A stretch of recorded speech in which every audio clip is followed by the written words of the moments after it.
Well, done just a bit of cleaning on the chassis. I think you can tell the difference there.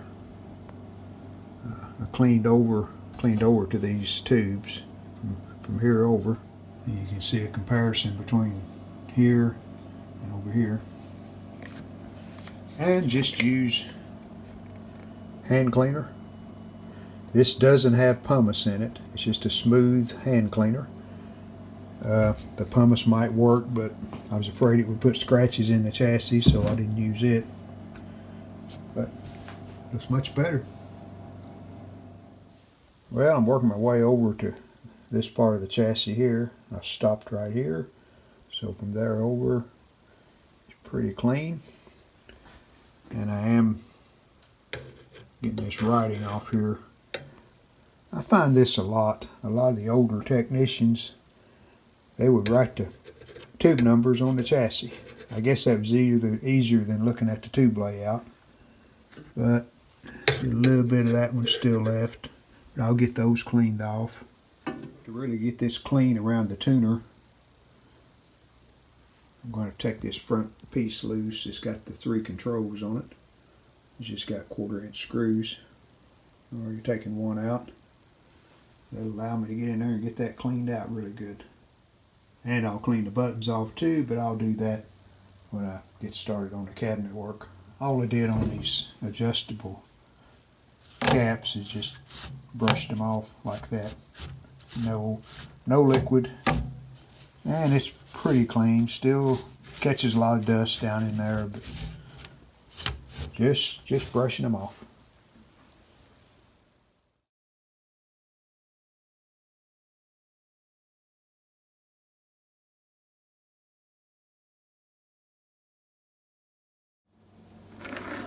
Well, tried several things to clean these knobs up.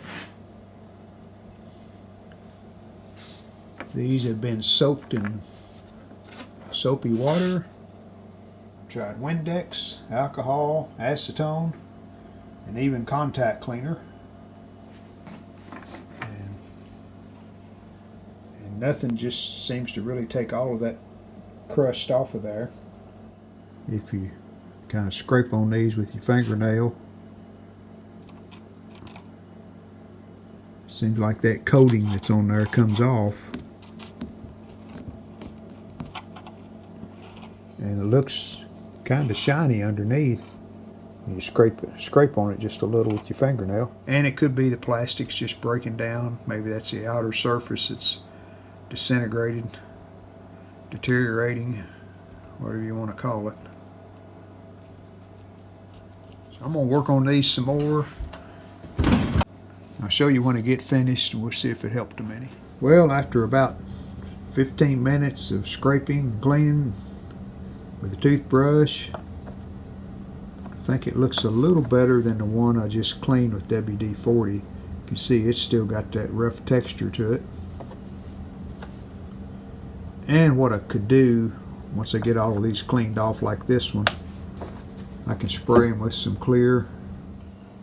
Well, the knob's cleaned up really well. These are 2 that I ended up having to buy. We'll use these for the on-off contrast and the brightness control. And the other 3 will be vertical, horizontal, and volume. The rear knobs, they look pretty good, and I'm going to just leave them for a few days and see if that white crud comes back. I may spray some clear over them just to seal them in, make them shine a little more.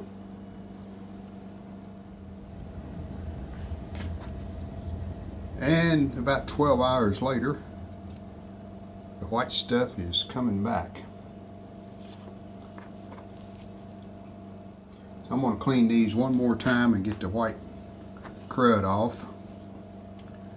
And I'm just going to put a coat of clear over the top of them, and we'll see if that stops it. That's a couple of coats. It should be enough to hopefully keep that white crud from coming back. Yeah, this cabinet looks pretty rough.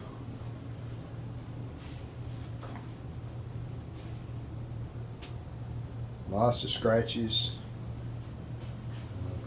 That's an old label there. Metal front, just like the back.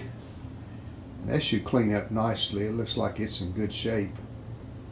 Just dirty. So first thing I'll do is thorough cleaning. And we'll look at it when we get it clean and see how deep those scratches are. I would like to put a tung oil finish on it without taking any of the old finish off, but it may be too rough to do that. This old finish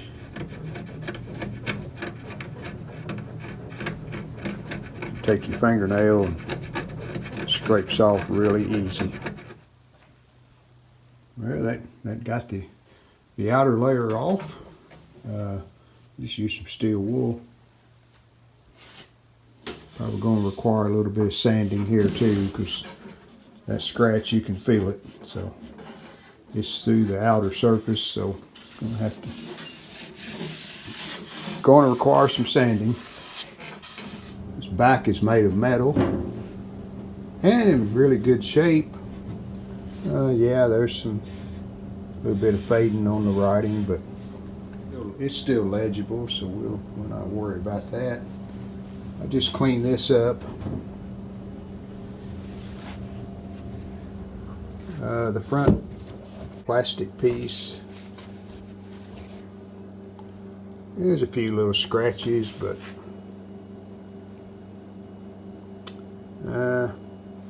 got to really be careful trying to polish this plastic. Get carried away and you'll burn it, and especially with a buffer type electric buffer. I'll probably just do some hand buffing where I won't get it so hot, and we'll see if we can clean that up a little bit.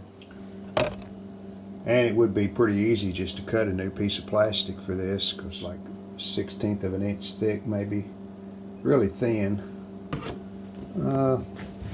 It's probably as thick as you could use, because this groove in this rubber is not much thicker than that, so it would have to be a thin piece of plexiglass.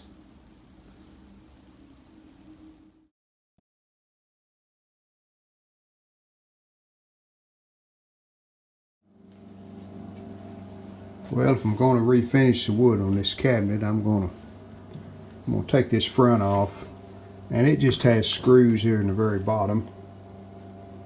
I've already taken 2 of them out. It just slides out.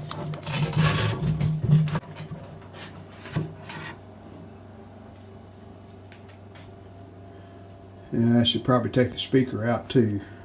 Don't want to damage it.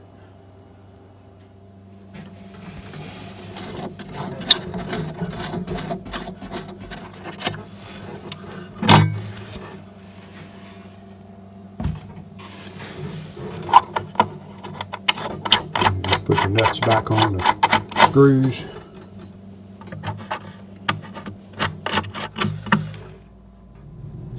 And it looks kind of like mahogany wood. See where I've sanded the finish off of it, and that's bare wood. It is veneer, but looks like mahogany. Sander's making quick work of this. Just a DeWalt 5-inch random orbit. Paper just sticks to it like that. But just about have the top finish all taken off. Alright, that looks pretty good. Got all the outer finish off. And I was looking at this. This is in small veneer strips. You can see, I think you can make out each one. Yeah. There's one. There's one. So now I'm going to put some 400 grit paper in the sander and go over it one more time with 400. That was 220 that I was using. So that'll smooth up some more. Then we'll wash it off real good and see what we got. Then we should be ready to put some finish on it. Well, back up in the basement shop, and I'll put the finish on it. I washed it off, so Still got some wet areas right in here. So we'll let it dry probably a good day at least. I'm still just leaning towards some tung oil.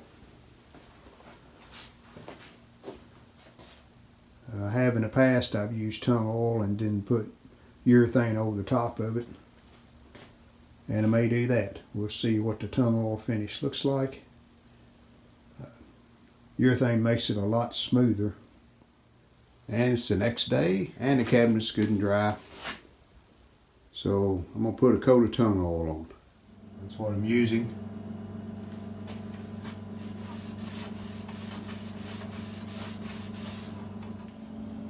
What I like about this tung oil, you can just wipe it on, wait about a day, and it'll be dry, and you can put another coat. If you put 2 to 3 coats of tung oil, then you can go back and buff it. Really makes a nice finish.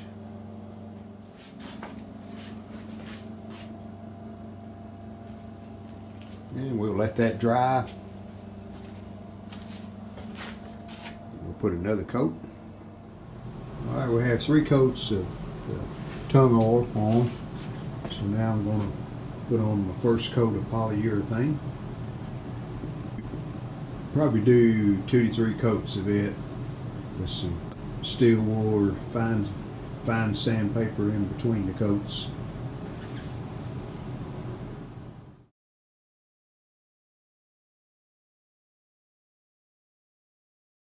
This set was a lot of fun to restore.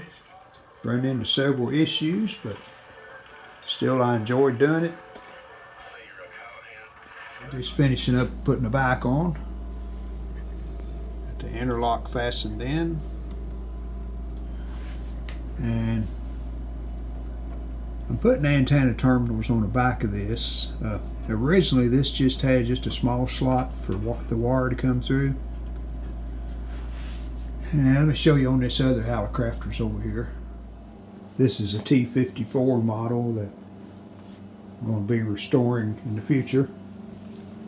But if you look on the back, there's that same slot where the antenna input is. So when these were new, this just had a wire sticking out the back, twin lead, and you connect it onto that. But on this one, I'm going to be putting this antenna terminal. So let me get it fastened down. And we'll turn it back on and make sure everything's working okay.